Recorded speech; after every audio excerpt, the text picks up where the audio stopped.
Hi everyone, it's the bored Black Economist, and what I want to go through today, I want to talk about a particular issue that I was sitting and thinking about. It's the concept of elasticity. And even though we have gone through elasticity before and we have looked at the sensitivity of consumers to price changes, which is price elasticity of demand, I want to do another type right now. How exactly do consumers react when there's a change in their income? This is what's called income elasticity. The sensitivity of consumers to changes in their income. And as an economist, what we want to have a sense of is when income changes, is it the case that people react in a big way or a small way? And even more so, is it a positive change or a negative change? So what I'm going to do right now is look at the concept of income elasticity on my board. Okay? And the idea is the responsiveness of consumers to changes in income. And this is a very big deal. It's not a boring topic at all, because you want to have a sense of knowing when it is the case that a consumer's income changes, depending on the type of good you sell, depending on the type of good you market. You could get positive or negative changes in demand. And if you have a sense of how income changes affects the demand for your good, then you could tweak, change, and even market or sell more of a particular good, knowing what is expected in terms of income. I'll give you some examples a little bit later on. For now, let's get into the part that requires me to show you something visually. That's why we're using the board. So let's look at the formula for income elasticity. So here it is. E of Y. That's what we're going to denote income elasticity for now. This is equal to your percentage change in demand,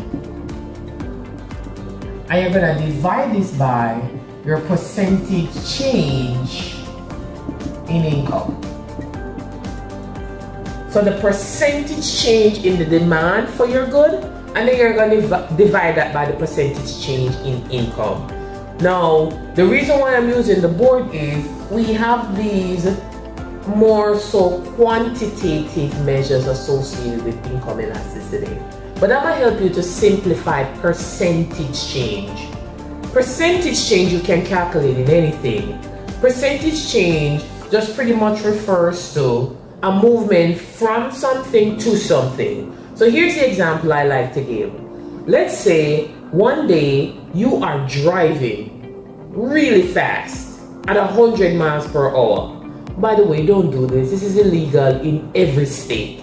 Don't drive at 100 miles per hour. But let's pretend you're driving at 100 miles per hour, and because you have a need for speed, you punch the gas and start to drive at 120 miles per hour. But think about that. You're going 100 and now you start going 120. We could calculate the percentage change. The percentage change, and you're probably quickly thinking, that's 20%, BlackBoard Economist. You're right. What you did for percentage change is you took the new, you subtracted the old, and you divided by the old. So you took that 120, that was your new speed, you subtracted the old speed, and you divided by the old speed. And that's how you got that 20% very quickly. We're going to be doing the same thing as it relates to demand and income.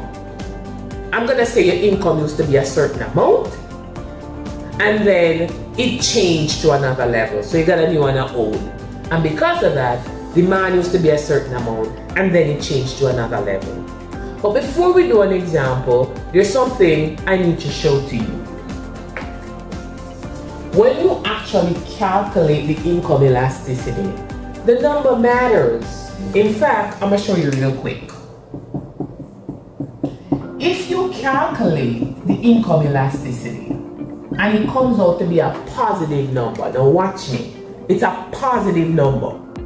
If you do that, you're basically saying when income went up, the demand for the good went up. So think about that.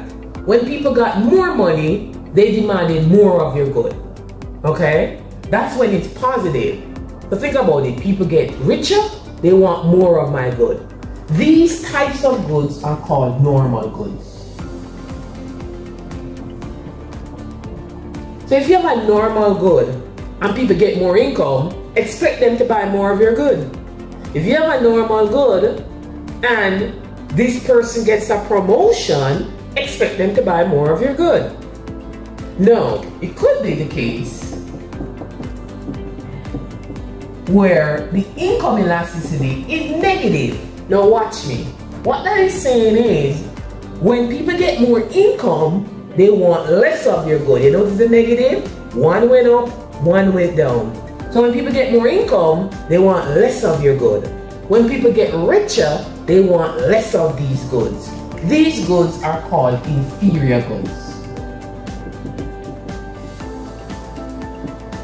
And you gotta think, there's nothing wrong with selling an inferior good. You just know when people get more income, they're not gonna wanna buy more of your good. So think of like a used car. If somebody gets more income, they get a promotion, are they gonna want a used car? No, they're gonna want a new one. So when people get more money, they want less used cars. Yeah? It works the other way too. When people get less money, they're gonna want more of the inferior goods. So if we go into a recession in the United States and you're a used car dealer, ding, ding, ding, ding, ding, people are gonna be buying more of your good. If we're going to a recession, your brand new cars probably won't move off the lot because those are normal goods. You see why it's important to understand income elasticity? It really does matter, okay? You gotta know, is it positive or is it negative for my income elasticity? In the next video, I want to show you an example because this concept, if understood well, can really refine your marketing, can really help you to focus on what type of good you're offering and knowing what to expect in terms of sales when people's income changes.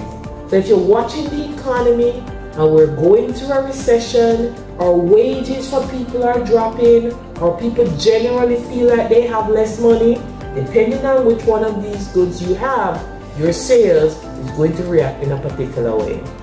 So this is what I thought about just now for us to apply and think about, and then very quickly I'm going to do an example momentarily. See you next time for the BlackBored Economist. I always try to show you concepts on the board and try and simplify them. Take care.